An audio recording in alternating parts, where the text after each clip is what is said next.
자, 저희 첫 번째 세션 함께 하면서 산업계를 위해서 모두의 노력이 참 중요하구나 아마 공감하셨을 것 같습니다. 새로운 마이스 환경이 등장하면서 목적지를 어떻게 하면 잘 홍보하고 또 알릴 수 있을까에 대한 고민도 역시 하고 계실 것 같은데요. 이어지는 두 번째 세션에서 함께 논의해 보도록 하겠습니다. 뿐만 아니라 오늘 같은 이런 자리, 하이브리드 행사 어떻게 활용할 수 있을지 역시 두 번째 세션에서 함께 이야기 나눠보도록 하겠습니다. 자, 먼저 주제 강연 준비하고 계신 분이 온라인으로 기다리고 계십니다. GIS 그룹의 제이슨 예 대표께서 함께 해 주실 텐데요. 대만 마이스 산업에 정말 많은 기여를 하고 계신 분이죠. ICCA 아시아 태평양 지부 회장직을 맡고 계시고요. Successful Meetings 매거진에서 선정한 2017년 마이스 업계에서 가장 영향력 있는 25인에 선정된 바도 있습니다. 오늘 그 주제 강연의 제목이 굉장히 의미심장합니다. Must be there 이라는 주제로 강연 들어보도록 하겠습니다. 어떤 내용인지 굉장히 궁금한데요. 여러분 큰 박수와 함께 환영해 주시기 바랍니다.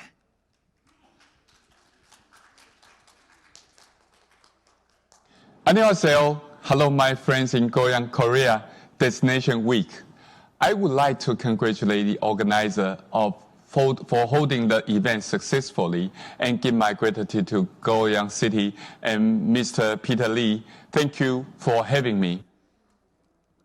I know it has been a tough time for all of us in the industry, but I'm glad to see us still standing and we'll keep standing together. So let me share my views on how we may be able to do this. I will talk about MICE destination promotion and how we utilize hybrid events to keep our business moving on. Many people think this coronavirus pandemic changed our lives dramatically, but if we really look, actually, it does not change that much. This pandemic has made us rethink all the activities we do, no matter for business or for leisure. Are they all necessary in our life? Can we do it another way? Can we learn something new without going out to talk to someone? Can we present our academic findings without physically attending a scientific conference? Can we meet a new friends without have a drink in a bar? Can we explore the destination without really visiting it? Can we enjoy authentic cuisine without dining out? If your answer is yes, are the technology that help us achieve these goals are already existing for a while, or are they all new to us? Some of the technologies are already adopted by young generations, but for older generations, they may be quite new. Now, the pandemic is like the trigger to speed up the spread of technology across all generations. Pandemic become the driving force to change people's mindsets and habits for those people who are used to the old way of living. Today, most of us, including DMOs, associations, corporations, meeting management service providers, still depends on conventional ways of generating revenue stream. Many people expect after this pandemic, we are all back to good old days, running business in the way we used to. But what if there is no good old days? A lateral thinking questions for you. You know, in Taiwan, when people get married, they go to a fortune teller and ask them to pick up a good day. Why? Do you know why, Peter? I tell you why. Because after they get married, there will be no more good old days. No more good old days. All right, what should we do as a PCO? What should we do as a venue operator? What should we do as a DMO? There are a few points I would like to share with you. For DMO, think beyond business event. Invest in your destination branding. Attract your target groups to live, to learn, even more to start their business in your city. I believe many DMOs in the world have the same KPIs like numbers of international events a year, room nights for the hotels in the city. What is the economy impact DMOs have been generating for the destination? Many cities have defined DMO as a bidding factory, as a sale-oriented organization to win as many projects as they can. It is nothing wrong to be a bidding factory. But if we expand DMO's capability to a larger scale, then we want to create an economic impact that has a longer-term effect. Attracting talents not only to visit your city for business events, but also attract them to live, to learn, or better yet, to start a business network. This is a very different outlook for DMOs in the future. Under this perspective, DMO might need to have a different approach to the market.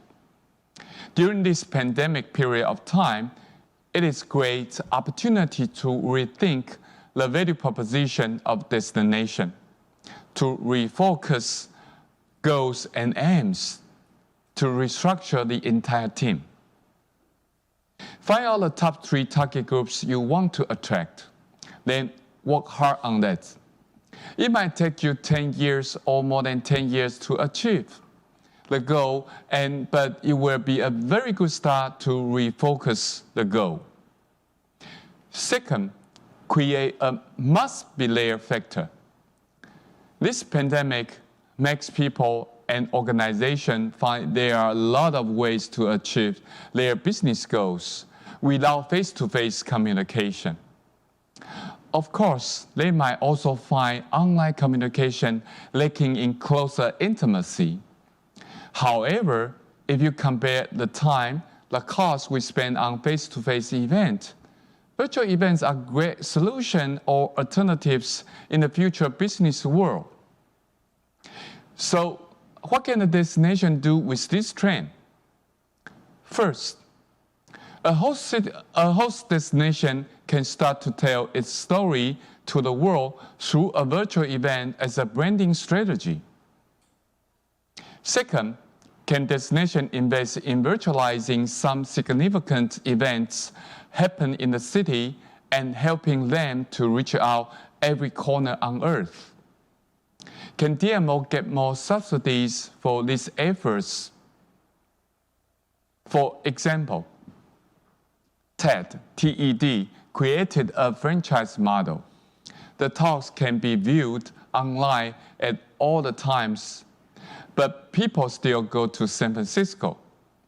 An event, physical or virtual, when big enough, becomes an attractive brand that appeals physical audience as well. Third, can destination create an event for those target groups that cannot afford to miss it? They have to be in your city physically. Just give you an example. Every year in Austin, Texas, United States, South by Southwest attracts more than 70,000 professionals from over 100 countries. They are drawn to 10-day sections discussing future trends in film, music, and interactive media. For tech or online brands, it is an opportunity that happens only once a year to in-place their target customers.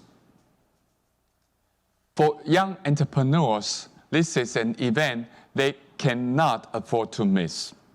It is an event all investors from Bay Area, all the internet genius gather here. People are seeking opportunity to match their business. Fourth, create a positive circle. If we attract big names to come, with those big names, the city attracts more than talents and more business are thriving. For PCO, build up new skill set to run interactive virtual events. To run a virtual event is far from running a physical event or conferences, which is what a PCO used to doing. It requires skill sets such as those of a TV program producer, plus online game designers. Say, in a hybrid event, PCO needs to meet not only the expectation of physical attendees, but also the view of online participants. There are now multiple dimensions for event production. PCO probably can learn it from a television programmer or online game producer. They may need to set up new department for this development. Second, build up new skill sets to generating inspiring content and new ways of learning things. We can utilize the concept of gamification here. Gamification is the process where you pull out fun elements of a game and pour them into a more boring context. Games are like a lot of tasks we do. There is an ultimate goal, and it feels good to achieve the goal because you have conquered something you don't think you could. And there is a sense of accomplishment. You feel you are making improvements, and this creates meaning in a player's life. The same sense of motivation that drive players to perform their best to win can also be designed into the experience of attending events. So, if events incorporate something new, it's not only about the content, but also about presentation and delivery. In order to create inspirational content, PCO need to have a team to do topic research, program design, and meeting design, so that a physical meeting is never replace online programs. Third, total participant experience. The expectation of meeting participants has risen much higher than before since there are so many complementary online events. People only need to search and click in YouTube or other platform, then they can view the program anywhere, anytime they want. Virtual event can spread out globally easily. If the content is good, it will be a very powerful tool to attract new attendees we never think of. On the other way around, it puts our events on a global competition stage.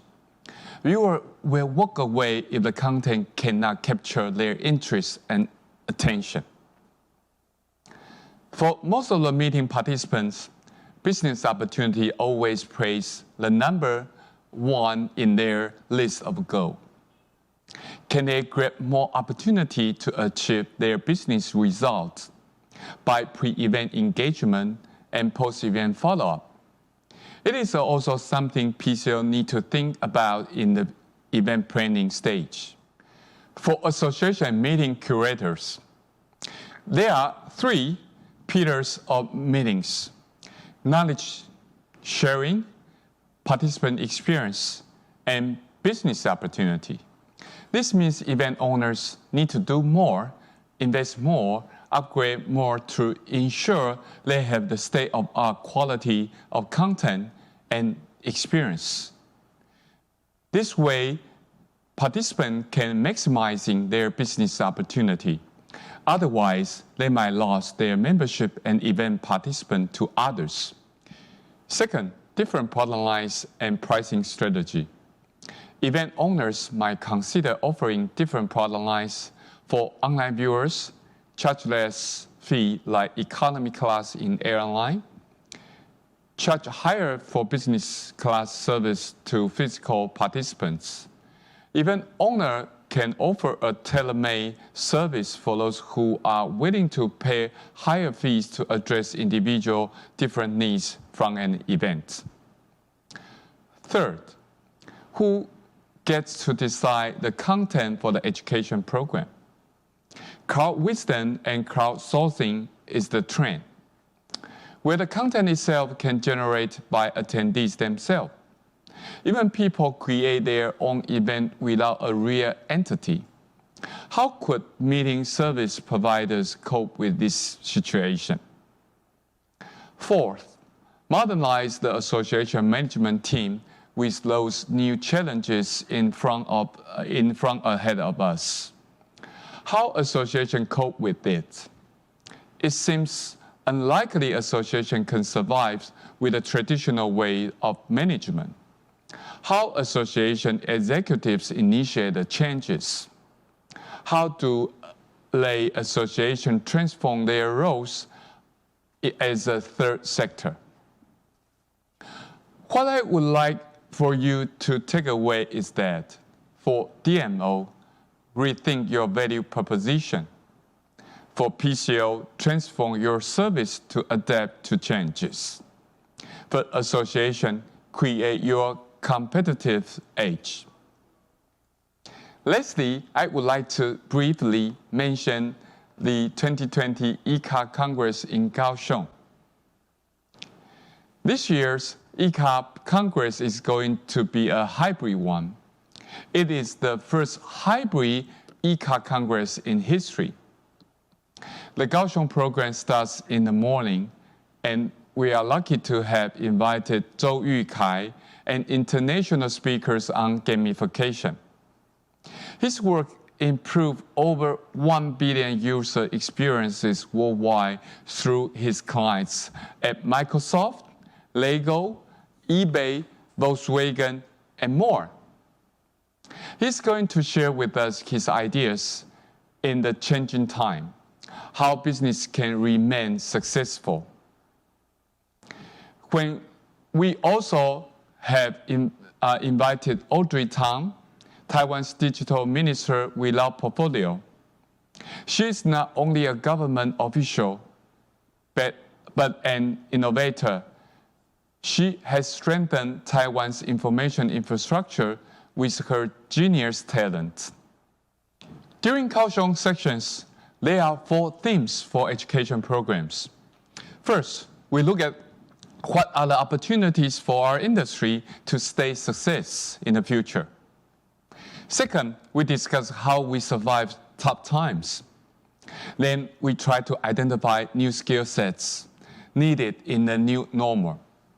And the last one, a very interesting one, we are going to have different generations sit down and talk with each other to find out if the younger really think differently or actually we all want the same thing.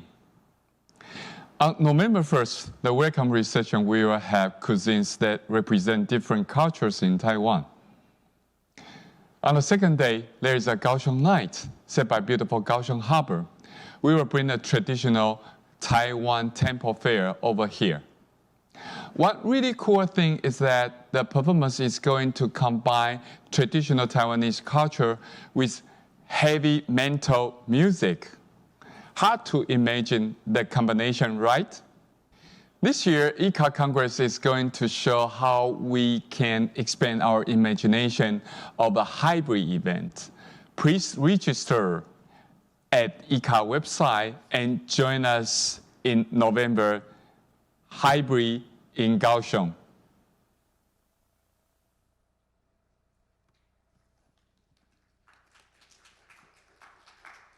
네, 고맙습니다. Thank you very much for your presentation. 자, 이렇게 또 두 번째 세션 문을 열어 주셨는데요. 하이브리드 행사에서는 정말 다양한 역할들이 또 필요한 것 같습니다. DMO, PCO, 저와 같은 이 진행자들도 새로운 역할들에 빨리 익숙해지고 또 많은 발전을 또 해야겠죠. 앞서 저희가 첫 번째 세션 함께하면서 위기의 시대다라고 공감을 했는데요. 역시 기회의 시대이기도 한 것 같습니다. 네, 말씀 고맙습니다. 자, 아울러서 저희는 두 번째 세션 좌장 그리고 패널 분들 모시고 패널 토의 이어가 보도록 하겠습니다. 궁금한 점 있으신 분들 채팅창에 질문 남겨주시고요. 토론 시간에 같이 진행해 보도록 하죠. 자, 소개를 드리겠습니다. 이번 세션 좌장은 한림국제대학원 대학교 윤은주 교수님께서 함께 해주시겠고요. 한국관광공사 조덕현 실장님, POD 커뮤니케이션즈 이정우 대표님, 동덕여자대학교 허준 교수님 단상으로 모시겠습니다. 수원 컨벤션센터 홍주석 팀장님 패널로 함께 해주시겠습니다. 여러분 박수 부탁드리겠습니다. 자, 좌장으로 함께 해주실 윤은주 교수님, 한국 컨벤션 전시산업연구원 원장이기도 하시고요. 한국무역전시학회 사무국장이시고 또 한국마이스 관광학회, 한국마이스협회 부회장직 함께하고 계시죠. 자, 단상 위의 자리로 착석을 부탁드리겠습니다. 자, 역시 질문 보내주시면 저희가 토론 마무리하면서 이야기해 보도록 하겠습니다. 자, 모두 준비가 되신 것 같습니다. 자, 그러면 교수님 부탁드리겠습니다. 네, 안녕하세요. 지금 소개받은 한림국제대학원 대학교 컨벤션 이벤트 경영학과 윤은주입니다. 우선 제가 오늘 같이 해주시는 패널분들 먼저 소개 먼저 드리도록 하겠습니다. 제 옆에 계시는 분들은 여러분들 다 아시다시피 마이크가 잘 들리는지 모르겠는데 잘 아시다시피 한국관광공사에서 가장 오랫동안 컨벤션 관련된 업무를 해주셨던 컨벤션 전문가이십니다. 조덕현 실장님 함께 해주셨습니다. 네, 두 번째는 저희 업계나 저희 학교에서는 요새 이제 새로운 스포츠 마이스를 개척하고 계시다라고 소개를 드리고 있는데요. POD 커뮤니케이션즈의 이정우 대표님 함께 나와주셨습니다. 세 번째는 저도 이따가 잠깐 또 소개를 드릴 것 같긴 하지만 요새 이제 가장 떠오르는 우리 학계의 뉴 히어로이십니다. 동덕여자대학교의 허준 교수님 나오셨고요.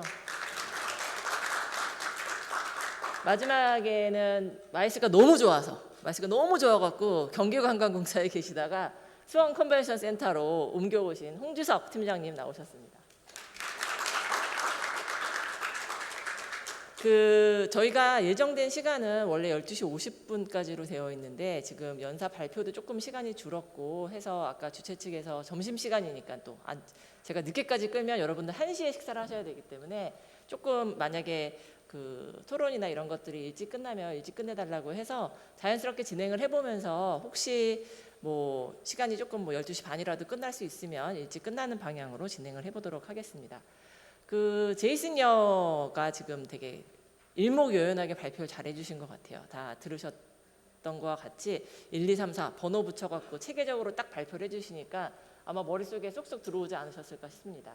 또 특히 이번에 지금 발표해 주신 내용을 들어보시면 DMO 측면에서 우리가 지금 코로나 팬데믹 상황에 어떻게 대처할 수 있을까에 대한 이야기를 좀 해주셨고, 두 번째는 그러면 PCO 측면에서는 또 어떻게 대처를 해야 될까에 대한 이야기를 해주셨고, 마지막으로는 어소시에이션 이런 주최자 측면에서 팬데믹 상황을 우리가 어떻게 극복할 수 있을까에 대한 이야기를 해주셨습니다. 그 내용들에 대해서 제가 다시 정리를 해드린다라는 거는 의미가 없을 것 같고, 제이슨 여기 보이는군요. 보이는지 몰랐네요. 이제 내용 자체가 이제 우리가 처음에 들었던 세션, 제가 처음에 저희 이제 두 번째 세션을 준비하느라고 끝부분 토론은 다 못 들었지만 처음 세션 같은 애 들었을 때는 이제 조금 다 너무 지금 팬데믹 상황에 업계가 너무 어렵다. 이게 진짜 참 힘들다. 새로운 비즈니스 모델이 필요하다. 이런 이야기들이 중심적이었다라고 하면, 두 번째 이제 제이슨의 이야기를 들어보셨던 것처럼 세대가 많이 바뀌어 나가고 있고 우리가 디지털라이즈 되어 있는 부분에 상당히 많이 지금 아마 여러분들도 대부분 다 여기에 지금 적응을 하고 있는 상황이고 여기에 적응해야 되는 게 현실인 것 같습니다. 그런 상황 속에 각각의 앞에 말씀드렸던 세 가지 섹터에서 어떤 식의 준비를 할 수 있을까에 대해서 되게 현실적인 어떤 가능성에 대한 이야기들을 조금 긍정적으로 생각할 수 있게 이야기를 해주신 것 같습니다. 그러면 먼저 저희가 좀 전에 저희끼리 이제 이야기 좀 했습니다. 어떻게 하면 좀 더 유익하게 패널의 시간을 보낼 수 있을까 싶어서 처음은 네 분 패널께서 준비해 주신 내용이 있으세요. 네 분 패널의 이야기를 좀 듣고 그리고 자연스럽게 질의응답 같은 형태로 진행을 해보도록 하겠습니다. 먼저 조 실장님께 이야기 부탁드리겠습니다.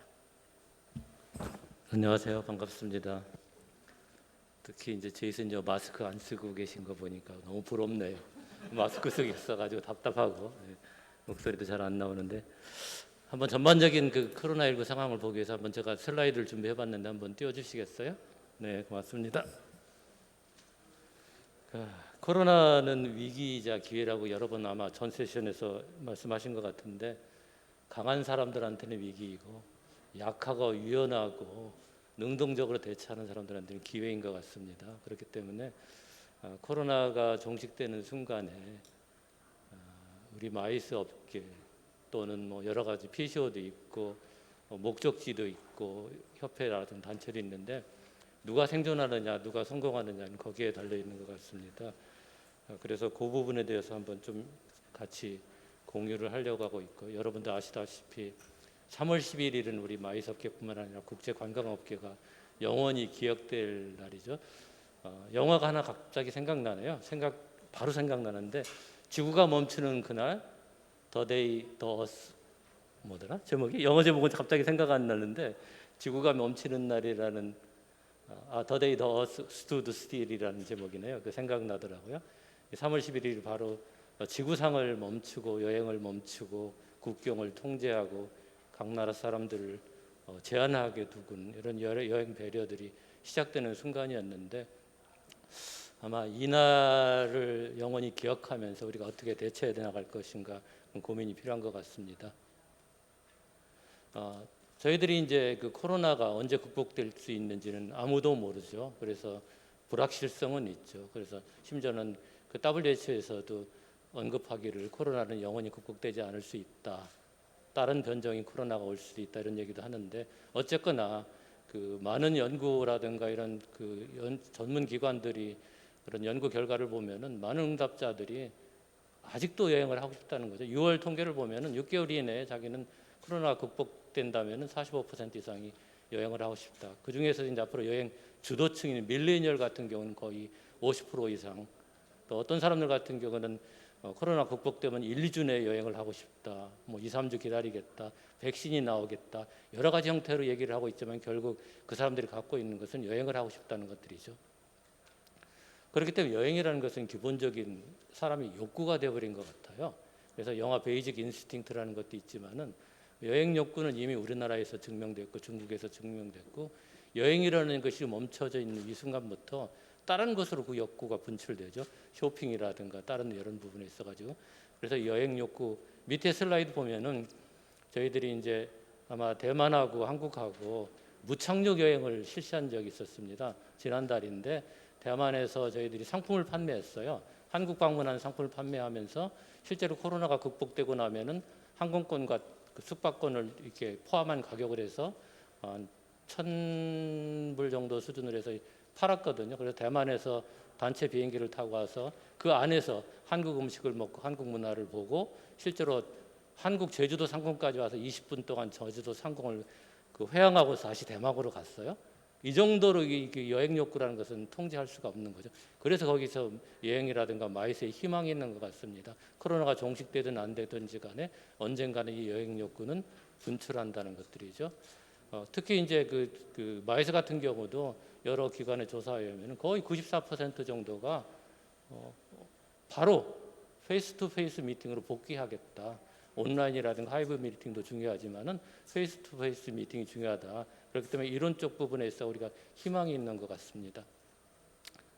같은 얘기인 것 같고 그 이유 중에 하나가 마이스가 속해 있는 비즈니스 시장은 비즈니스 목적 이외에 더 많은 것들을 요구하는 욕구가 있거든요.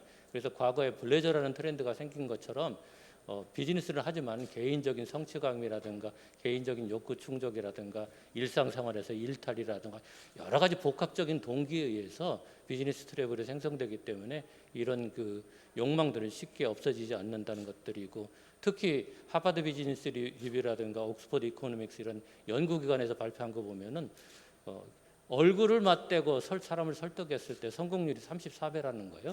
이메일이라든가 이런 것들 하는 것보다. 그 다음에 실제로 만나서 협상을 해서 계약을 했을 때 이런 비즈니스 미팅에서 ROI가 11에서 14달러 정도로 높아지는 이런 그 경제적인 욕구도 있기 때문에 이런 부분에 있어가지고 결코 우리가 하이브리드라고 버추얼 미팅이 페이스 투 페이스 미팅을 대체할 수 없다는 것들이 뭐 학술적으로도 어느 정도 이렇게 증명이 되고 있는 것 같습니다. 결국은 우리가 어떻게 페이스 투 페이스 미팅으로 다시 복귀하느냐가 가장 중요한 관건인 것 같거든요. 지금까지는 완전히 이제 페이스 투 페이스 미팅이 진행됐는데 물론 기술, 이벤트 테크놀로지 일부 썼겠죠. 그렇지만 코로나19가 생기면서 완전히 버추얼 미팅이라든가 온라인 미팅으로 전환됐다가 현재 오늘과 같은 상황인 거죠.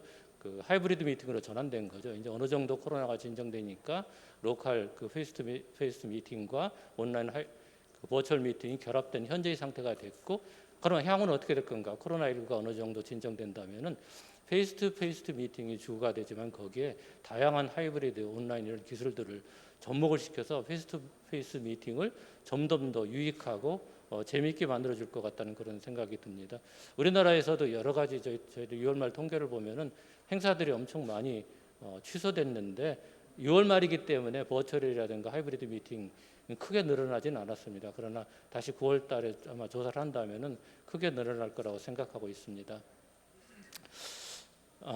가장 중요한 것들은 우리 업계에서 원하는 것들도 마찬가지인 것 같아요. 저희들 조사를 해봤는데 그 버추얼 미팅, 온라인 미팅 할 수 있는 지원 시스템 구축이라든가 플랫폼 이런 것들을 지원해 줬으면 좋겠다는 게 업계들이 공통적인 생각인 것 같습니다.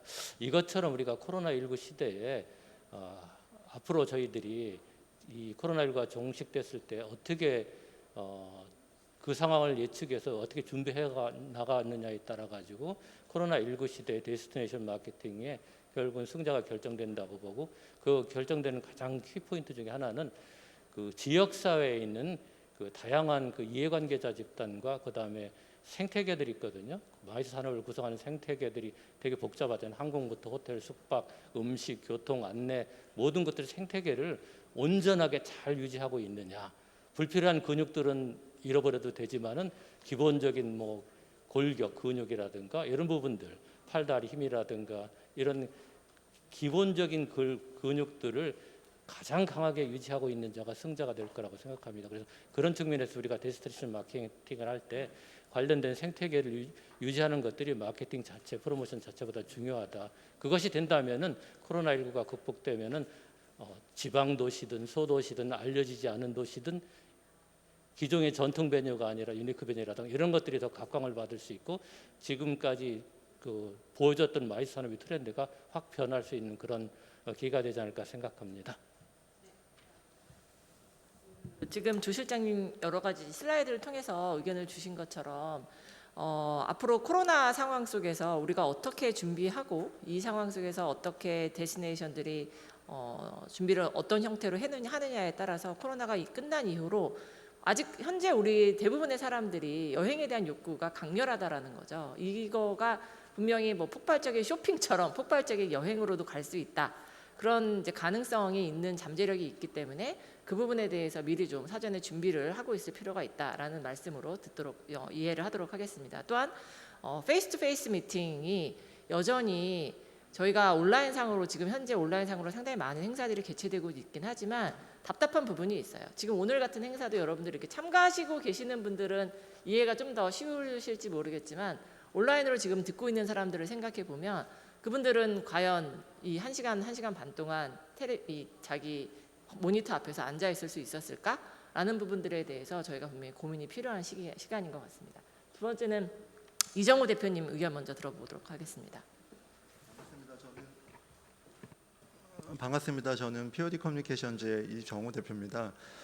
저는 간단하게 토론 요약문 그리고 그 제이슨 엽께서 발표하신 내용에서 연장선에서 좀 의견을 좀 드리려고 하는데요. PCO 입장이다 보니까 앞서 PCO를 위해서 제안했던 여러 가지 내용에 대해서 동의하는 부분도 있고요. 그리고 또 몇 가지 좀 질문 드리고 싶은 부분도 있습니다. 1차적으로 페이스 투 페이스 미팅, 그러니까 저희가 오프라인에서 진행된 행사와 그다음에 온라인에서 진행된 행사, 그리고 두 가지가 결명된 하이브리드라는 행사로 저는 정의를 해서 세 가지 형태의 행사들이 앞으로 계속 진행이 될 텐데 이게 팬데믹이 종식이 된 이후에도 이 오프라인 기반에서 하나의 옵션으로 온라인 형태, 하이브리드 형태의 행사는 계속해서 이어질 거라고 저는 생각합니다. 왜냐하면 어떤 학습 효과에 대한 부분이죠. 1년 넘게 내년까지 넘어간다고 하면 2년여 넘는 기간 동안에 분명히 이제 이 소규모로 진행되는 하이브리드 행사에 대한 장점들에 대한 부분들이 사람들이 습득한 것들이 있기 때문에 그 축은 변하지 않을 거라고 생각을 합니다. 그렇지만 한편으로는 전통적인 국제회의 산업에 대한 특수성이 있죠. 그러니까는 제가 그 하버드 케네디 경제 성장 연구소의 내용들을 인용을 했는데요. 비즈니스 여행으로 인해서 이 비즈니스 여행이 활발하게 이루어질 경우에 그 나라의 직접적인 어떤 경제 성장과 연관이 있고, 그리고 GDP도 늘어나고, 그리고 벤처 산업도 활성화된다라는 부분들이 있습니다. 그러니까 저희 산업 자체가 국제회의 산업 자체가 복합 산업이고, 그리고 또 연결된 산업이고, 그리고 모든 산업과 이루어지는 그런 산업이다 보니까 단순히 컨퍼런스를 진행하는 거에서만 끝나는 게 아니라 산업적인 그 나라의 경제 성장하고 연결을 한다면 이 컨퍼런스가 대면에서 이루어지는 행사들에 대한 파급 효과가 크다는 거죠.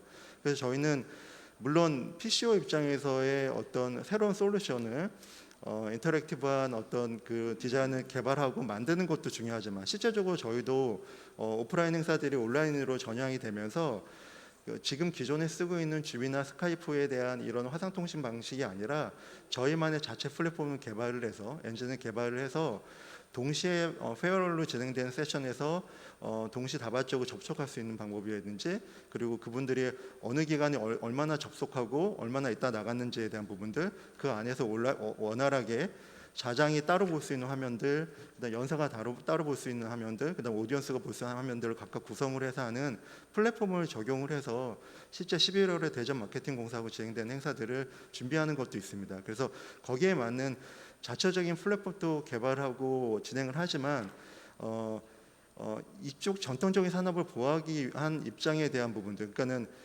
우리 국제회의 산업의 특수성을 살려서 저는 대면 그 컨퍼런스에 대한 부분들의 가치를 좀 더 효율적으로 올릴 수 있는, 그게 데스티네이션 마케팅 프로모션과 연결시켜서 활성화시킬 수 있는 방법에 대한 또 고민이 더 필요하지 않을까 생각이 듭니다. 물론 대비도 필요하지만 실제적으로 오히려 오프라인 행사가 기반이 되고 온라인 행사가 옵션으로 형성이 되는 산업이 이루어졌을 때, 앞서서 세션에서 얘기했던 것처럼 PCO 산업과 이 마이스 산업을 보호할 수 있는, 물론 저희가 그렇다고 그 변화나 트렌드에 따라가지 않겠다라는 내용은 아니겠지만, 그런 어떤 이 오프라인에서 이루어지는 행사를 좀 더 마케팅할 수 있는 부분에 대한 고민이 좀 필요하다고 생각을 하고 있고요. 그게 단순히 데스티네이션 마케팅하고 연결돼서 그 도시 마케팅의 수단으로서 그냥 국제회의나 메가 이벤트를 유치하는 것만이 도시 마케팅이나 데스티네이션 마케팅을 하는 데 있어서 중요한 축이 아니라 이 지역에 맞는 어떤 필요한 어떤 지역화에 맞는 자체적인 어떤 콘텐츠를 갖고 있는 그런 컨퍼런스를 고도화해서 기획하고 만들어내는 것도 어떤 DMO의 역할이기도 하고, 그게 PCO의 역할이기도 해서 자체적인 어떤 콘텐츠를 개발을 해서 그 지역에서 이루어지는 행사들로 인해서 또 사람들이 참여할 수 있게끔 유도하는 것도 하나의 중요한 축이라고 그런 생각이 들고 있습니다. 예. 네, 이정호 대표님 감사합니다. 네. 그 지역에 지금 이제 끝에 나중에 말씀해주신 것처럼 지역에서의 컨텐츠를 기반으로 한 그런 행사의 개발이 반드시 필요하고, 아까 초반에 말씀해주신 것처럼 어쨌든 학습 효과가 일어났기 때문에 지금 우리가 이렇게 하이브리드로 하거나 벌추얼로 진행되는 행사들이 코로나가 끝난다고 해서 이게 그러면 다시 2019년도로 우리가 복귀되지는 않을 것이다. 그런 부분에 있어서의 준비도 필요하다라는 말씀으로 이해를 해보도록 하겠습니다. 그 세 번째는 동덕여대 허준 교수님 의견 부탁드리겠습니다. 네, 안녕하십니까. 동덕여자대학교의 허준 교수입니다. 오늘 그 제이슨의 그 발표 잘 들었고요. 저는 이제 여기 계신 분들은 지금 NTO 계시고, 그다음에 여기 그 RTO 계시고 여기 지금 PCO 계신데, 저는 이제 학계를 대표해서 이 오늘 주제와 관련된 말씀을 드려보고자 합니다. 크게 세 가지로 드리고 싶은데요. 첫 번째는 이 마이스 시장의 뭐 가치에 대해서 많은 그 데스티네이션들이 고민을 다시 하고 있는 것 같습니다. 앞에 세션에서도 얘기했지만 그 앞으로 관광객이 들어오지 않으면 이 마이스 산업을 우리가 지원해서 육성할 가치가 있는 것인지, 이걸 또 관광 측면에서 문화체육관광부와 이 지역의 RTO나 MTO에서 지원할 필요가 있는 것인지에 대한 시장 가치에 대한 부분을 얘기를 하시는 것 같고요. 거기에 대한 제 생각을 한번 얘기해 보고 싶고, 두 번째는 그러면 이 마이스는 어떻게 될 것인지, 마이스의 형태에 대한 부분, 그다음에 이 퀄리티에 대한 부분을 한번 얘기를 해보고 싶고, 세 번째는 그러면 앞으로 데스티네이션, 특히 오늘 이번 세션, 앞 세션은 PCO와 관련된 얘기라면 뒷 세션은 하이브리드 마이스와 이 데스티네이션과 관련된 얘기니까 DMO는 앞으로 어떻게 준비를 해야 될 것인지에 대한 세 가지를 말씀을 드리고 싶습니다. 짧게 첫 번째 그 시장 가치에 대한 부분은 제가 한번 저장님께 여쭤보고 싶어요. 혹시 아까 그 조 실장님께서 말씀하신 그 설문조사 결과 보시면 이거 코로나 끝나고 나면 마이스 페이스투페이스 마이스에 바로 복귀하겠다, 혹은 여행을 가겠다, 6개월 여행 가겠다 하셨는데 어떠세요? 저는 약간 갈등이 있긴 한데요. 여행 같은 경우에는 제가 막 먼저 가진 않을 것 같아요. 적어도 우리나라 인구의 20-30%가 여행 갔다 온 다음에 안전하다고 보장받은 다음에 여행을 가지, 제가 뭐 내일부터 여행 가능합니다 라고 했을 때 일본으로 여행을 갈 용기는 사실 없는 것 같습니다. 제가 사실 그게 이 코로나 상황이 여러분들도 느끼실지 모르겠는데, 저도 이제 이런 업종에 있다 보니까, 그래서 이제 하도 정부가 50명 모이지 마라 뭐 하도 이런 게 너무 많아서, 아니 도대체 왜 이렇게까지 해야 될까? 뭐 물론 중요하죠. 간염 뭐 다 중요하고 다 중요한데, 아니 그래도 이런 필수적인 활동들은 할 수 있게 해줘야 되는 거 아니야? 라고 이야기하고 다니는데, 정작 제가 무슨 어디 레스토랑이나 어디 갔는데 커피숍 같은 데 사람이 많거나 줄 간격 안 띄고 있으면 저 사람 무식한 거 아니야 지금 이 상황에? 1m 이상 떨어져야지 왜 저러지? 막 이런 생각을 하고 있는 제 모습을 보면서, 야 이게 진짜 무섭구나. 전체적으로 국가가 이런 식으로 이렇게 우리를 컨트롤하는 것들에 금방 젖어드는구나라는 생각이 들더라고요. 그런 면에서 여행도 마찬가지로 저 같은 경우에는 한 20-30% 왔다 갔다 다 한 다음에 끄떡없다 그러면 그 다음에 갈 수 있을 것 같습니다. 혹시 다른 분들 저한테는 질문 안 했지만은 네. 네. 통계 보면은 세부적으로 보면은 밀레니얼들하고 베이비 부모하고 또 우리는 이제 베이비 부모들이잖아요. 앞으로 살 날이 얼마 많지 않아요. 그러니까 조심해야 돼요. 근데 이제 밀레니얼이라든가 Y 세대 내려가면은 코로나보다도 여행 욕구가 이제 점점 더 커지는 거예요. 그렇기 때문에 이 여행 산업의 마이스 산업도 마찬가지로 복구하는 것들 보면 아마 현상들이 나이 세대별로 또 급격하게 차이가 나지 않을까. 네, 저는 예, 저는 MZ 세대로서 약간 저의 면역력을 믿기 때문에 저는 20%까지는 아니더라도 한 뭐 3-4% 정도만 이미 해외 여행을 시작하면은 특별히 위험하지 않은 나라고, 제가 예전부터 꼭 가보고 싶었던 나라면 한번 도전해 볼 것 같습니다. 세대로 얘기하니까 저는 X세대인데요. 아마 저는 머스트비데어 이 주제에 맞게끔 꼭 필요한다면 갈 것 같습니다. 참석을 할 것 같습니다. 사람들의 이동량하고 상관없이. 예. 아니, 제가 여기서 무슨 조사를 하게 된 것 같았는데 시작도 못했는데요, 말씀을. 저 개인적으로는 저는 바로 여행을 갈 것 같거든요. 지금 너무 거의 1년 동안 제가 자주 여행을 다니는 편인데, 해외 여행을 특히나 지금 정말 뭔가 사회적으로 결핍된 느낌이고요. 저희 삶의 질에도 상당히 큰 영향을 미치고 있는 것 같습니다. 국내 여행도 상당히 많이 다니거든요. 지금 저는 국내 여행을 아주 많이 다니고 있는 중입니다.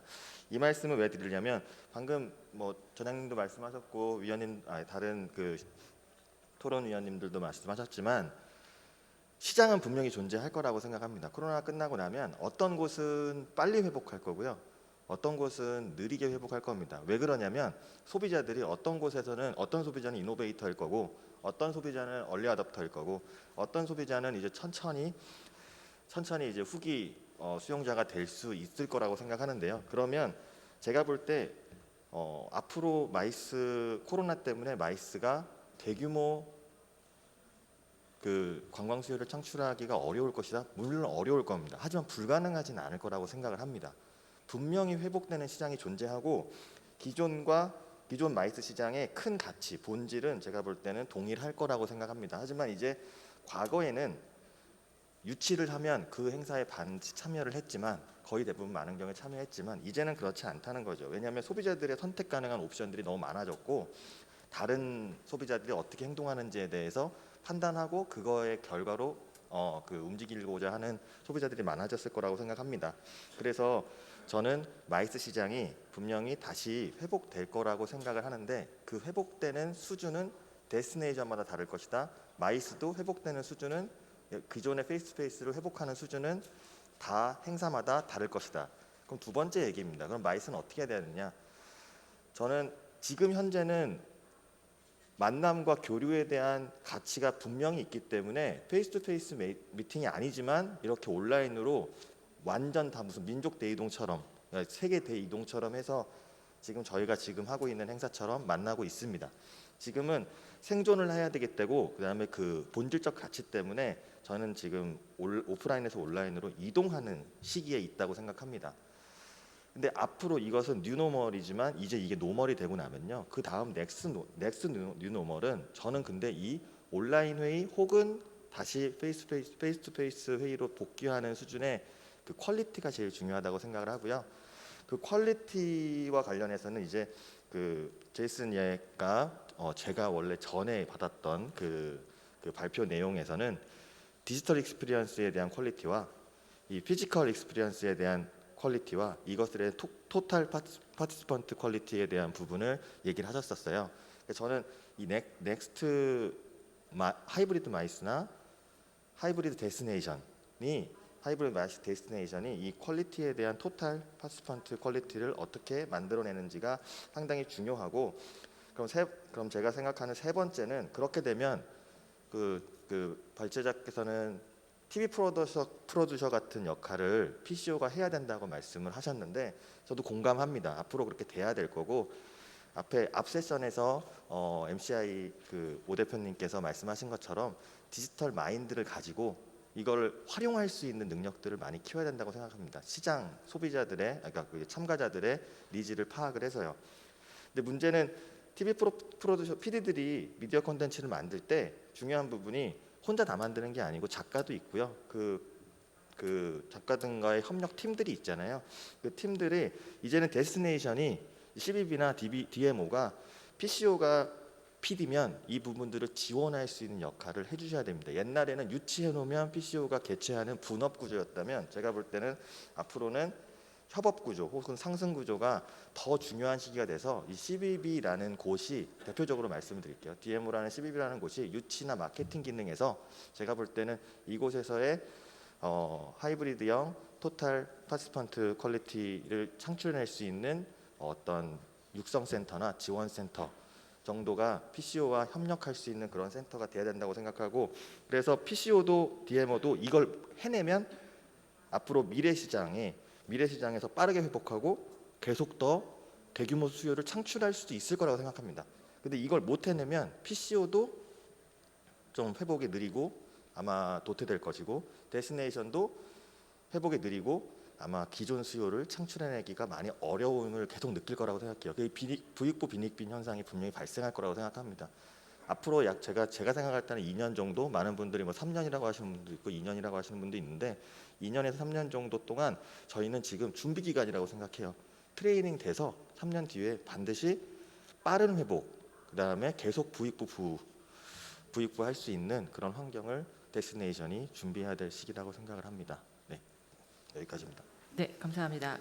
지금 뭐 제가 따로 요약을 해드릴 필요는 없겠지만 얘기해주신 것처럼 지금 우리가 뭐 UIA 세계 1위다, 서울이 뭐 세계 2위다 이런 순위 같은 부분에 있어서 지금은 그렇지만 저희가 끝난 다음에도 그럴 수 있을까라는 부분에 있어서는 분명히 다른 생각이 필요하기 때문에 그런 부분에 있어서 디지털 마인드 그다음에 지역과 PCO가 함께 협력해서 서로의 협력 구조 안에서의 토탈 파티시펀스 익스피리언스를 구축할 수 있는 그런 모델들을 개발하면 좋겠다라고 의견을 주셨습니다. 네, 끝에 홍지석 팀장님도 의견 부탁드리겠습니다. 네, 저는 크게 두 가지로 준비했는데요. 하나는 마이스 목적지 프로모션, 그리고 다른 하나는 하이브리드 행사 활용법. 저희 주제에 맞게 이렇게 좀 준비를 했는데 일단 여기 계신 저희 고양시 관계자분들과 좀 고양 뷰로 관계자분들께 좀 죄송한 게 여기 와서 수원을 좀 홍보하게 돼서 좀 죄송스럽게 생각하고요. 저희 센터는 그 센터랑 뷰는 사실 작년에 생겨가지고 저희 수원에서 개최되는 모든 행사는 그 자체가 이제 저희 새로운 브랜드가 되고 있는 상황이고요. 사실 이제 올해부터 아태 환경장관 포럼을 시작으로 대대적으로 이제 행사를 유치하고 홍보를 할 계획이었으나 아쉽게도 올해 코로나로 인해서 저희가 좀 여러 가지로 지금 실적을 못 내고 홍보 마케팅에도 좀 여러 가지 제약이 있습니다.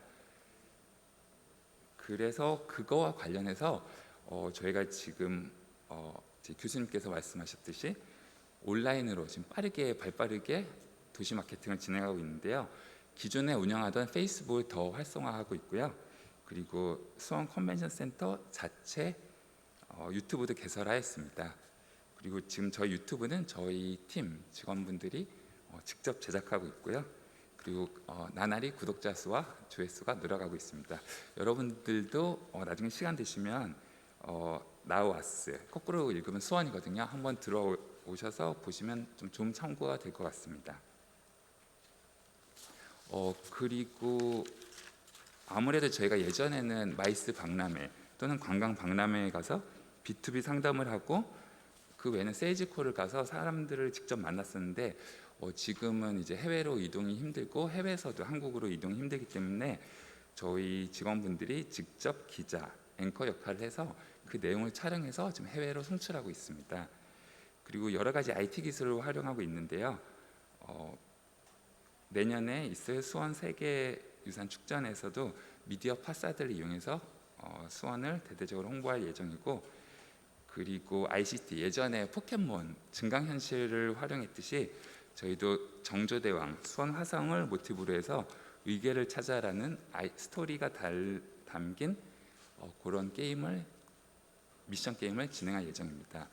그리고 이제 유명 인플루언서를 섭외해서 홍보 동영상도 제작하고 있고 온라인으로 지금 발빠르게 움직이고 있습니다.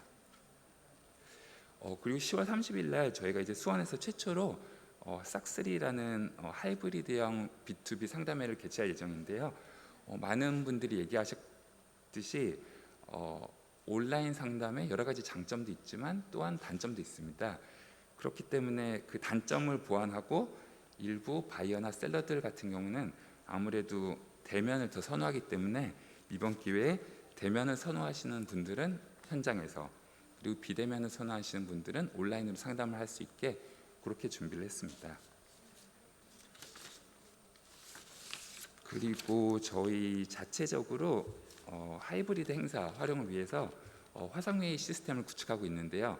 소프트웨어뿐만 아니라 지금 하드웨어 구축에도 신경 쓰고 있고, 그 다음에 대면 회의를 할 경우 아크릴판, 그다음에 방역 시스템 철저하게 준비하고 있습니다. 그리고 다양한 플랫폼 간 연계 가능하도록 시도를 하고 있는데요. 저희 자체 플랫폼, 유튜브, 페이스북 라이브, 팟캐스트 등을 연계해서 도시 마케팅을 진행하고 있고, 주최자들한테도 하이브리드 행사를 활용할 수 있도록 하고 있습니다. 그리고 다들 기존에도 사용했지만 EMS 시스템, 이벤트 매니지먼트 시스템이 갈수록 더 활성화되고 있고요. 그리고 마지막으로 아무래도 온라인상으로 가장 한계와 그 문제점으로 지적한 네트워킹과 관련해서 요새는 스와프 카드, 팀즈, 슬랙 등의 앱이 활성화되고 있는 현실입니다. 그래서 저희가 그동안 올해 UI 서울에서 STO와 UI에서 주관한 UI 라운드 테이블, 그리고 얼마 전에 개최한 한국 트래블 마트가 온라인으로 성공적으로 개최가 되었는데요. 요 두 개도 성공적으로 개최하였지만 이제 11월에 개최하는 이카 컨그레스가 참신하게도 이카 허브라고 해서 서울, 케이프타운, 쿠칭, 룩셈부르크 등의 도시들을 허브로 지정해서 하이브리드 형태로 개최하는데 저는 개인적으로 이게 참 참신했다고 생각합니다. 그리고 저희가 센터에서 여러 가지가 회의랑 전시회들이 개최되고 있는데 주최자들을 만나면 아무래도 네트워크 구축이나 신뢰 구축, 그리고 실제적으로 제품을 만져보고 볼 수 있는 그러한 욕구가 있기 때문에 코로나가 종식되거나 많이 약해지면은 실제로는 하이브리드나 온라인보다는 전시회 같은 경우는 많은 분들이 직접 주최를 더 선호하겠습니다. 그래서 제 개인적인 의견으로는 하이브리드나 이런 비대면 회의가 보완제가 될 수는 있지만 100% 대체제는 될 수 없다고 생각하고요. 이러한 부분에 대해서 적절히 잘 대처하는 목적지, 데스티네이션이 앞으로 향후 전 세계적으로 마케팅과 마이스 행사 유치에 성공할 수 있다고 생각합니다.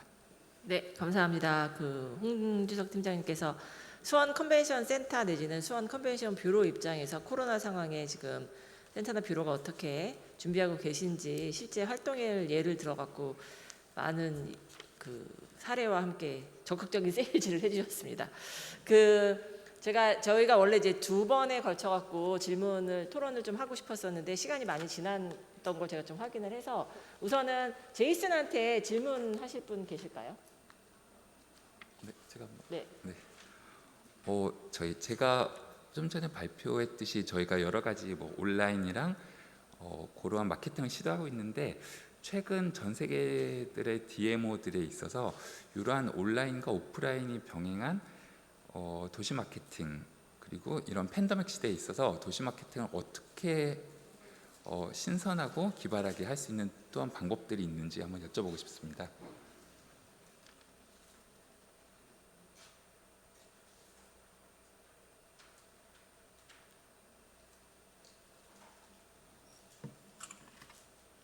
Hello? Hello. Yeah. I don't have any good example in mind at this moment to combine online and offline promotion activity for DMO at this moment. But actually, most of the DMO in terms of the business event, most of DMO we are doing the business offline because. The online, you reach everybody, but you don't really know who you reach with because it's go online. And but for business event, I think we know who is our clients. We talk to the association executive. We talk to the who had we talk to the board member in the association who had the decision power to make the final decision for their next meeting. So normally for DMO, if the DMO is looking for so-called real business, I think it still go for offline. You need to meet the person. You need to close the deal offline. But however, online I think is a good tool for just I mentioned in my speech, like for branding, to create a branding for the destination. So the sales and the marketing is very it's totally two very different things when we do the business.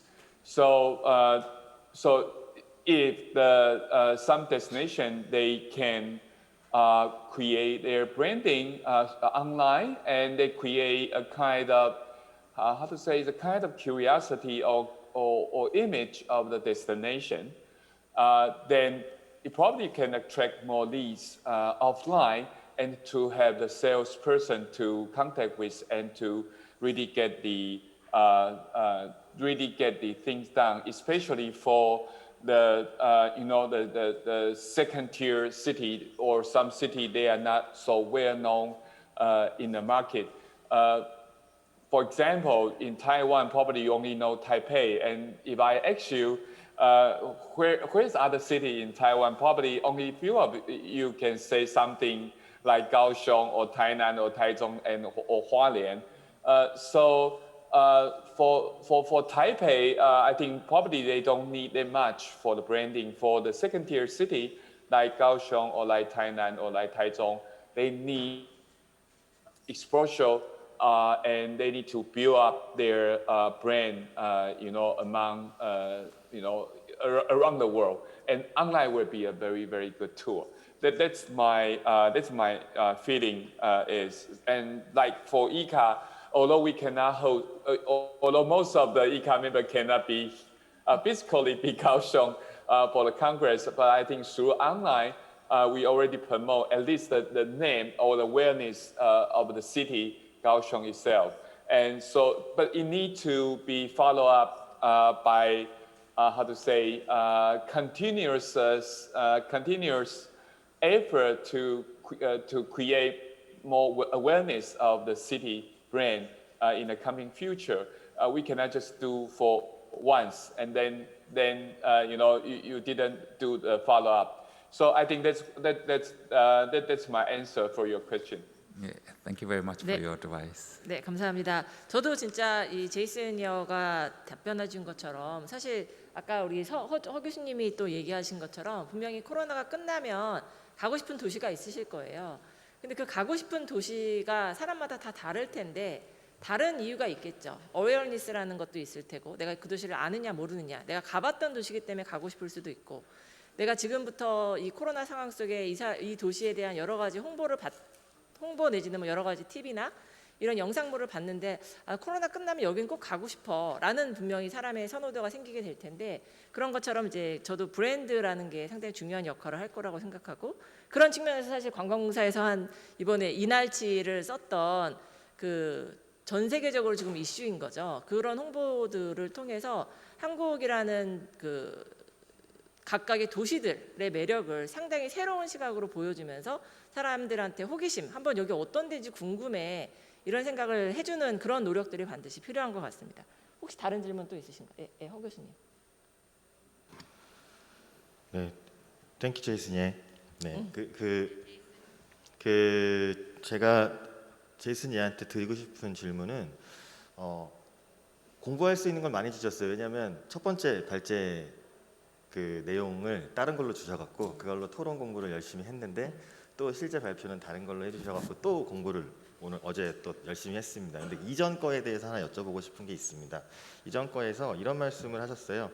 다들 잠재 참가자들이 니즈나 아니면은 특성이 다르기 때문에, 또 상황이 다르기 때문에 어떤 사람은 온라인을 더 선호할 수도 있고, 어떤 사람은 페이스 투 페이스가 가능하다면 페이스 투 페이스로 가고 싶은 사람들이 있을 것이다. 그래서 보면 이제 앞으로 하이브리드 회의들이 레벨 오브 뭐 디지티제이션, 그러니까 어떤 디지털의 수준을 얼마만큼 조절을 해서 행사를 만들고 어디에 더 무게를 줄 건지, 온라인에 더 줄 건지 아니면은 오프라인에 더 둘 건지, 온라인이 옵션인지 오프라인이 혹시나 어쩌면 차별적 가치를 제공하는 그 서브 이벤트인지에 대한 부분을 결정을 아마 되게 잘 해야 될 거라고 얘기를 했을 것 같아요. 방금 브랜드 얘기도 하셨는데 뭐 카오슝 같은 곳들은 온라인으로 먼저 해서 이슈가 되고 오프라인으로 또 뭐 끌어들이는 그런 효과도 있겠죠. 하지만 전반적으로 봤을 때 마이스가 그 디지털의 수준을 어떻게 조절을 방향을 어떤 수준으로 잡을지, 데스티네이션들이 방향을 잡아야 될지를 한번 의견을 여쭤보고 싶습니다.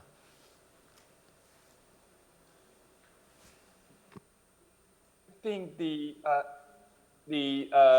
issue is I think the behavior of the participant. What I can see now is that they will change, because in the past, before the COVID, probably for example, people say, "Oh, there's a meeting," and just I book the air ticket, I book the hotel night, and I just go there. But now, and people are thinking, why should I go there?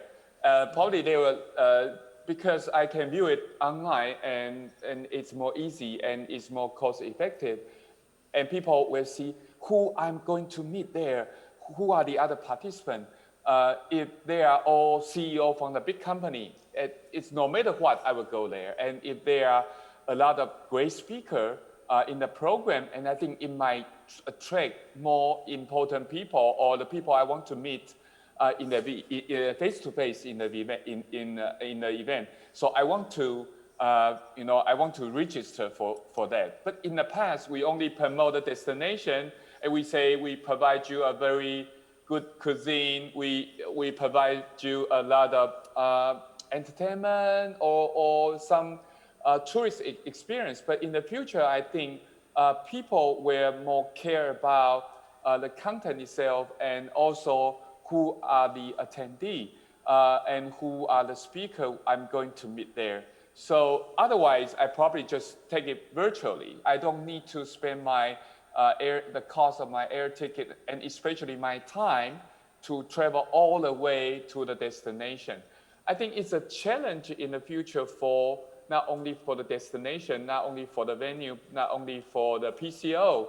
It's a challenge in the future. I think the face-to-face event will become a very, how to say, privilege.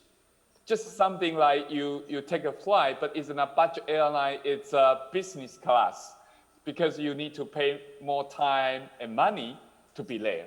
So that's a reason why my speech, the title of the speech, I think no matter DMO, venue, or PCO, we need to create a reason for the participant must be there. You must be there. Then we can attract that. And with that kind of mindset, I think we need to change our skill set. We need to change our organization structure. Just I mentioned in my PowerPoint, talking about in the past, the PCO only taking about administration, logistics, hospitality. That's it. We are not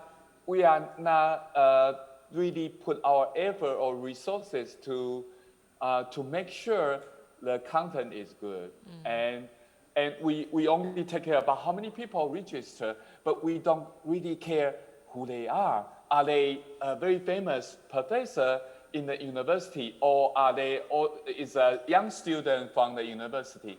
But in the future, that will make a lot of difference for all the events. If you say, okay, let's say top 100 medical professors around the world will attend the event in Goyang, for example, I think you definitely will attract a lot of people from medical academic around the world to come.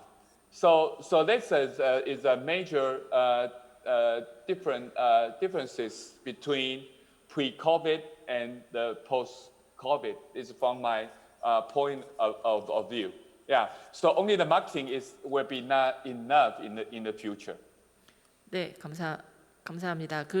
지금 이야기해 주신 것처럼 디지털라이즈 되는 수준도 물론 중요하겠지만 결국은 컨텐츠가 어떻게 되느냐에 따라서 내가 거기 꼭 참가해야 된다. 내가 이 참가하는 자체가 특권이 되는 그런 행사를 만드는 게 상당히 중요할 것 같다는 생각이 듭니다. 혹시 또 질문, 이정우 대표님 있으신가요? 버추얼 컨퍼런스로 전환함에 따라서 PCO에 대한 새로운 역량에 대한 것들을 도전 과제라고 말씀을 해주셨는데, 구체적으로 PCO의 새로운 스킬 중에 아까 말씀하셨던 것처럼 TV 프로그램의 프로듀서의 역할이라든지 어떤 게임 프로그래머의 역할들을 좀 활용했으면 좋겠다라고 얘기하시면서 게임화에 대한 얘기를 언급을 하셨어요. 근데 그 부분이 어떤 게임적인 요소를 그러니까 온라인 컨퍼런스에 적용하고자 하는 것인지 좀 구체적인 예를 좀 궁금합니다. 구체적인 거 어떤 것들을 게임화라고 표현하시는 건지, 그냥 단순히 온라인상에서의 컨퍼런스에서 이벤트적인 요소들을 적용하는 걸 게임화라고 하는 건지, 아니면 온라인 사이트의 컨텐츠 자체 UI나 UX 같은 디자인이나 이런 것들을 게임과 연관돼서 적용하려고 하시는 건지, 그 부분에 대한 좀 구체적인 예를 다시 한번 좀 설명을 듣고 싶습니다. 제가 혹시 이 질문에 추가로 여쭤보고 싶은 게 있는데, 게이미피케이션에 대해서 저희도 오늘 고향에 들어오면서 저도 앱으로 QR코드로 해갖고 등록을 100% 온라인으로 했거든요. 앞으로 모든 컨퍼런스들이나 마이스가 등록은 완벽하게 디지털로 변할 거라고 생각하는데, 그런 거에 게이미피케이션을 얘기하시는 건지 아니면 다른 또 플러스의 게이미피케이션 얘기하시는 건지 궁금합니다. 네.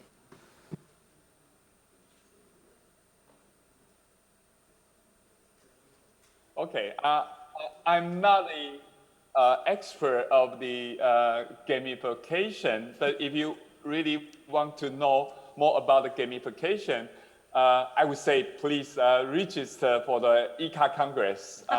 It's going to happen by November 1st. And the second, on November 2nd, we are going to have the speaker to talk about the gamification. I think it's very complicated mindset and process to make your event more interactive in a way. Some people will say meeting design, or some people say you manage your event with design thinking. So yeah, so I think so this is a very it's a quite, I think it's quite new for all the PCO since 10 years ago. So you know, in the past, the PCO just worked like a you know, very professional secretary to some big people, and then you know, we follow their instruction. But now the role is totally changed. We need to be more proactive. We need to work like you know, director or producer of the movie or the TV show.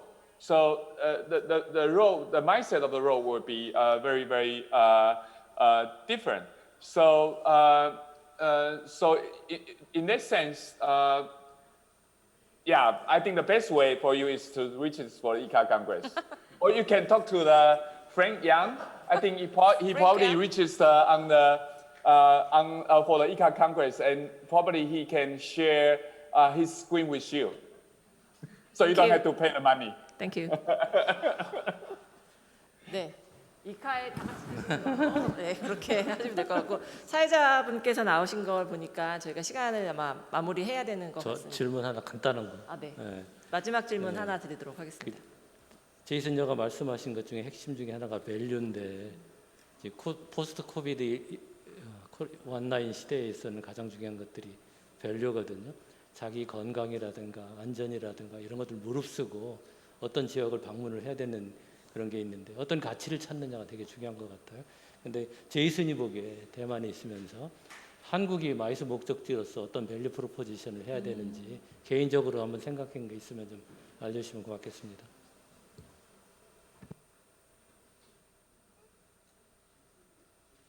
I think Korea is already have a very strong brand in the world. You know, you have a very famous brand like Samsung, Hyundai, like LG, and you have the you know, the very famous car industry. You already have very strong with brand with a high tech, with efficiency.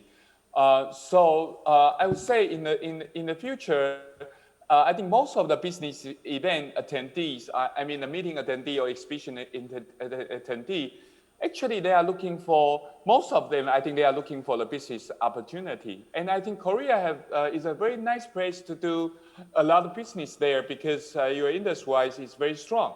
So it seems, but on the other way, probably you can make your brand is more like, how to say, more like a global platform, something like that. It's more like image what Singapore or Hong Kong they have.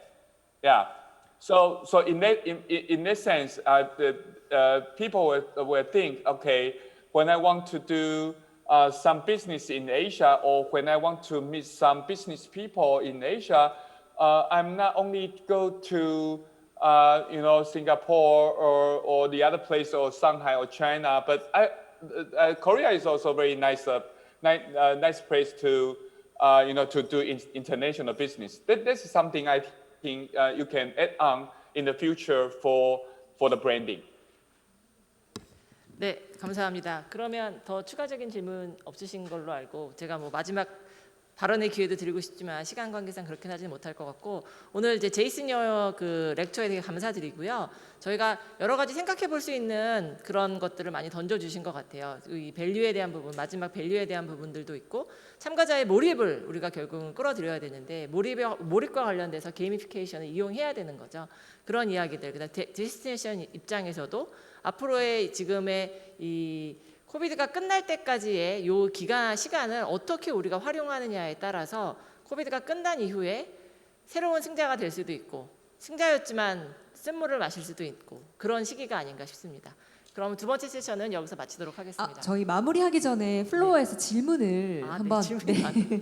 네, 하면서 마무리해 보도록 하겠습니다. 약 4분 정도 지금 남아 있으니까요. 두 가지 정도 질문 하면서 차장님 마무리해 보도록 하겠습니다. 자, 첫 번째 질문은요. 코로나 19로 인해서 전체 산업뿐만 아니라 마이스 산업 급격한 변화를 겪고 있는데 단기적인 그 플랜에 맞춰서 대응을 해야 할지 아니면 장기적인 대비를 계속 준비를 해야 할지 좀 염려하시는 분들이 계신 것 같아요. 어떤 의견을 좀 들을 수 있을까요? 두 가지 질문을 다 주시고 한 가지 다, 네, 마저 드리도록 하겠습니다. 자, 수원에서 온라인 플랫폼을 만들고 있다고 말씀을 해주셨는데 이러한 정부의 공공재적 성격의 플랫폼 주최 기관에 도움이 된다라고 동의하는 바입니다. 하지만 이 만드는 것 자체가 오프라인 위주의 마이스 업계의 성장을 좀 저해시키는 것은 아닌지 염려스럽습니다. 의견 듣고 싶습니다라고 말씀 주셨어요. 네. 저희 패널들이 답변하면 될까요? 네. 네네네. 혹시 수원 이야기 먼저 해주시겠습니까? 네. 네, 저희가 그 디지털 마케팅 시대를 맞아서 온라인 플랫폼이나 홍보에 지금 집중하고 있는 것은 사실인데 사실 그 질문 주셨듯이 사실 이제 팬데믹이 지나가면은 사실 오프라인 홍보 마케팅 그리고 B2B 상담에도 더 집중할 예정이고 사실 현대와 같은 시기에는 디지털이랑 오프라인을 사실 병행할 수밖에 없는 상황이기 때문에 물론 다소 오프라인 비중이 약해질 수는 있지만 양축으로 다 마케팅이랑 B2B 상담, 유치 활동을 다 진행할 예정이고 그렇게 함으로써 그 제이슨 얘가 얘기했듯이 브랜딩도 알리고 또 실제 유치할 때 직접 대면 미팅도 해서 그 시너지 효과 창출을 목표로 하고 있습니다.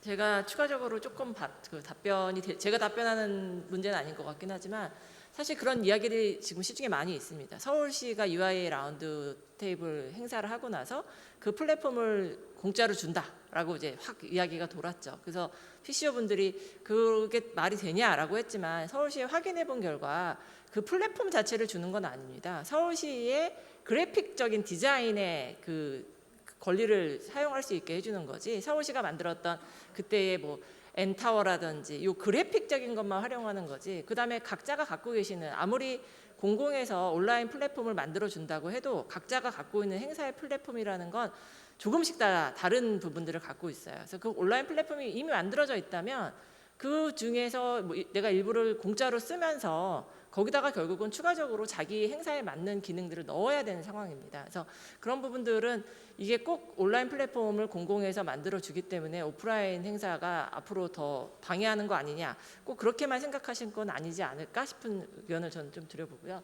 아까 첫 번째 질문이었던 단기적으로 준비를 해야 될까, 장기적으로 준비를 해야 될까에 대해서 혹시 네, 허 교수님. 그 질문에 대해서는 저도 요즘에 그 또 용역이나 연구를 하고 있어서 한번 제 개인적인 생각을 말씀드리면 아까 앞 세션에서는 생존을 하고 나서 그 리쉐이핑을 하고 나서 뭔가 또 이노베이션을 해야 된다고 말씀하셨는데 저는 생존과 혁신이 공존해야 되는 시기라고 생각을 하고요. 근데 생존을 하기 위해서는 아무래도 지원이 필요합니다. 물론 스스로도 깨셔야 되겠지만 전 정책적 지원이 필요하다고 생각하고 대표적으로 정부 행사나 이런 부분들이 좀 캔슬되기보다는 뭐 다른 형태로라도 해서 계속 이어져 나갈 수 있는 그런 인식이 우리나라는 아무래도 지금 정부 행사의 비중이 많기 때문에 그런 부분으로 일단 생존을 스스로 할 수 있게끔 도와야 된다고 생각을 하고요. 혁신도 공존을 해야 된다고 생각을 하는데 대표적으로 옆에 지금 이정우 대표님 계신데 제가 일렉트로닉 벤트 해갖고 이벤트 자체 플랫폼을 만드셔서 이 부분들을 가지고 행사를 또 하이브리드 형태나 아니면 또 페이스투페이스인데 또 플러스 지원을 하시는 그런 부분들을 보고 있습니다. 물론 그동안 잘해오신 성과가 있었기 때문에 투자도 가능하시고 하는 거겠지만 이런 자체적인 어떤 마인드셋에 의해서 혁신도 공존을 해야 된다고 생각을 합니다. 단기적으로 플랜을 맞추시되 이제 제가 볼 때는 너무 당연한 말인 것 같지만 장기적인 부분도 마인드를 갖고 계셔서 약간 벤처형으로 또 성장해 주시면 좋을 것 같습니다. 저도 뭐 간단하게 말씀드리면은 뭐 단기적으로 말씀하시고 생존하는 것도 중요한데 다양한 지금 업계가 있지 않습니까? 그 업계에 이 코로나19가 어떤 영향을 미치고 있으며 향후 업계가 생존하는 삶의 환경이 지금과 어떻게 다르게 변하는가, 그 뉴노멀이 어떤 것인가를 정확하게 업계별 pin포인트 해가지고 거기에 내가 어떻게 적응해 나가서 그 뉴노멀 상황을 내가 리드해 나갈 것인가에 대한 그 업계별로 분야별로 그것들 잘 정리해 나가서 준비하는 장기적인 플랜이 필요한 것 같습니다.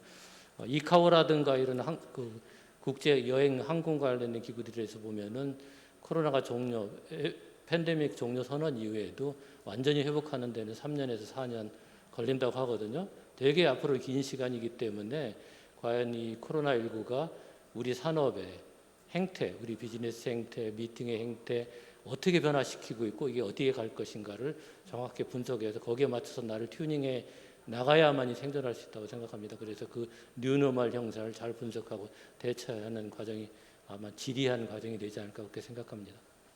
네, 감사합니다. 그러면 저희 세션은 여기까지 마치도록 하겠습니다. 감사합니다. 네, 박수 부탁드리겠습니다.